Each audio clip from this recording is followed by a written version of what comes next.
If anyone can think of a series where the manager spends nearly 35 million on players for a division which doesn't really need that much investment in it and still can't get results out of its expensively assembled team. Oh wait, no, sorry, it's this series. We're just in a bad run of form, that's it. And if I don't sort it out anytime soon, I'm going to be in deep shit. But I am pleased to announce that this series will continue as the board have finally got around to offering me a new contract. I've been given a 2-year deal to run till the end of 2021, and I have to win promotion this year.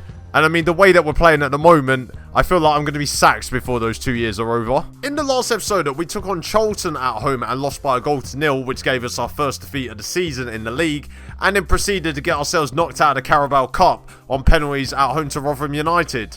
Not the best of episodes. I'm not going to lie, not the best. And the results that followed those 2 games that we played in the last episode have been pretty much borderline disastrous. We managed to lose 4-0 away at Burnley, the team that we came down with last year, which included this shocking goal we gave away as Tommy Smith just headed the ball to Naki Wells, who I think got a hat-trick in this game. That was incredibly annoying. And then when we took on Portsmouth away from home, John Stankovic, the player that I sold to Portsmouth, then ended up scoring against us to make it 3-2. Alex Pritchard then equalised to make it 3-3 with only 5 minutes left, and as the time ticked down, a 3-3 result wasn't a bad result to get away from home, before Portsmouth decided, you know what, we're going to win this game, as Erhan Oztuma decided to run past 3 of my defenders and fire past Lursil with about 5 seconds left on the clock. Great. And those results actually have seen us slide down the table to 3rd after we were top of the league, like last episode. But we did get a 2-1 win over Norwich, which has secured our place in the top 3 at least. Callum Hudson-Odoi once again decided to control the game and scored the 2 goals which won us the match. I mean, the bloke's only 18 and he's already doing that. He's got 8 goals this year. I mean, what was I doing at 18? Actually, I shouldn't say because that would get me banned off YouTube. I mean, let's go with I was a virgin. Although there are some viewers out there who would probably say I still am at 25 years old. I went to see if there was any social media reaction to the fact that I've signed a new deal at Huddersfield because a lot of them want me out. And there wasn't any. I mean, I'm surprised about that.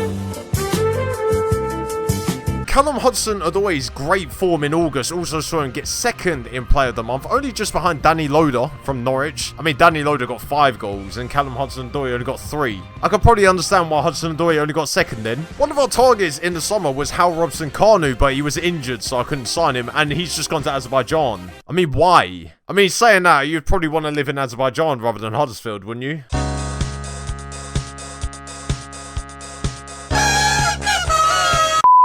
I was also asked to register some players after the transfer deadline day. I didn't realise you're allowed 99 players. I mean, I wish I signed a few more now. You never know when you'll need player number 78 or 84 or the square root of 400. During the international break, I was also told by my chief scout that Cole Darlow was the only player involved during the international break. And he was the reason that Wales lost 3-2 to Finland. Maybe I shouldn't have signed him then. I also found out that one of my attacking wingers, Ramadan Sobhi, had also scored a hat-trick for Egypt on international duty against Bolivia.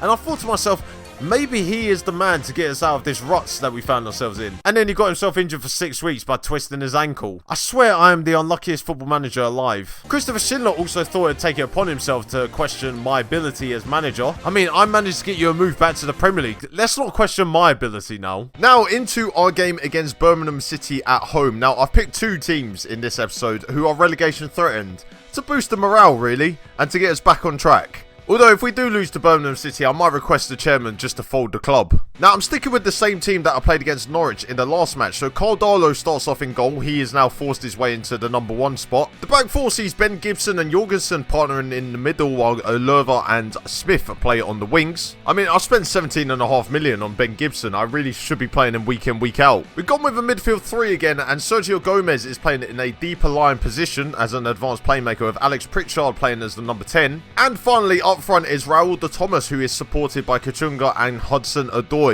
I mean, what a strike force that is for the Championship. I just keep looking at it and thinking to myself, how lucky am I that I was given 80 million to spend in the Championship? I feel like this is one of those games where we're going to completely screw it up, aren't we? Like, I hate saying we're going into this game needing to win to catch up with the top 2, but we need a win to catch up with the top 2. I mean, how am I in 3rd place already this season? I've spent the most money out of every club in this league. I could probably pay for about 7 of the teams in this league as well. First highlight of the game came to us, and Elias Kachunga found some space on the right wing and put a very teasing ball into the box for Callum Hudson-Odoi to put us into the lead again. I mean, the bloke is literally carrying us now. I don't know why I'm saying bloke. He's like 7 years younger than me. Let's call him a lad.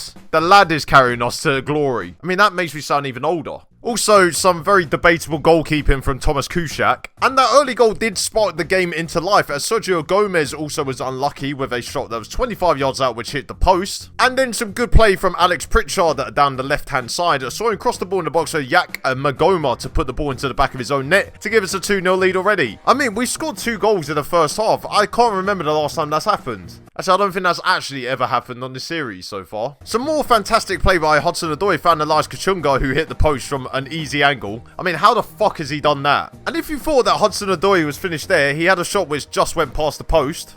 I'll tell you what, if this boy does not get 30 goals this year, I have failed at life. Again. I mean, I already have failed at life. I mean, again. And then Birmingham City got their first highlight of the game as Magoma's free kick found Michael Morrison, who fired it into the back of the net. And he was offside as well, and I don't know what Jorgensen's doing, because he played him onside and then was frozen after that. I mean, what an exciting half of football. I can't wait to see what happens in the second half. Literally nothing happened in the second half. Wow. During our 2-1 win over Birmingham, Portsmouth lost 4-2 away at Preston, and Anthony tweeted that he wants Stankovic out of the team. I mean, but you didn't want Stankovic out of the team when he was scoring against me after I sold him for 700k, did you, Anthony, mate? I don't know why I'm getting angry over a guy that doesn't exist. I also found out in the next round of the Carabao Cup, Rotherham beat Man City on penalties. I mean, of course they did. That's the only way they can beat big teams nowadays, on penalty shootouts. No, can't beat him in 90 minutes, but could beat him on the luck of a penalty shootout. I'm not bitter, I swear. I'm not bitter. And now we move into our game against Bradford City away from home in what is called a derby. Apparently it's a derby. I don't know.